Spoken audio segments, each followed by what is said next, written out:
There was a lot of promise for Rudeen Racing and Justin Peck coming into 2025, but it's been quite the struggle through the early stages of the season. We discuss it on today's edition of the Sprint Car Unlimited 90 at 9. Before we get into it, if you like the content on our YouTube channel, don't forget to hit that subscribe button. You can also check out our daily exclusive content at SprintCarUnlimited.com. When Peck took over the reins at Rudeen Racing, this team had a pretty good showing during World Finals in November.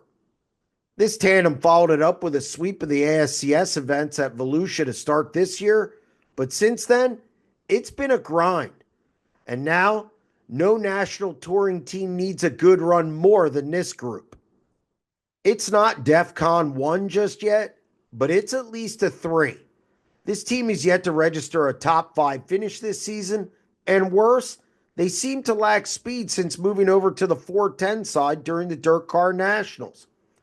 It's really odd, especially after a pretty sporty start led to heightened expectations and good vibes heading into the offseason. I don't know if it's an engine issue or what, but Peck has an average qualifying position of 21.2 in 10 races this season, which puts him behind in heat races that are stacked when the track isn't as wide and passing is difficult. It's been worse the first 4 high limit events.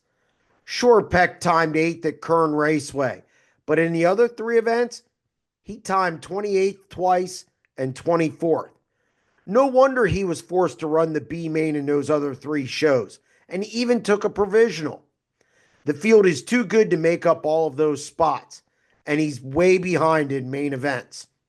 The only saving grace is a 22nd to 7th March at Vegas. It also helps that other teams are struggling as well, and Peck is the 7th highest high limit regular in points. But the Indiana driver isn't into moral victories, and even though it's early, this team needs a good result to get back on track sooner rather than later. I'm not saying Peck is going to win in Arizona or next Tuesday in New Mexico, but it's a good spot for him. I have Peck penciled in for at least 1 top 5, maybe 2. Bank on it. That's going to wrap up this edition of the Sprint Car Unlimited 90 at 9, and we'll be back tomorrow. Stay tuned.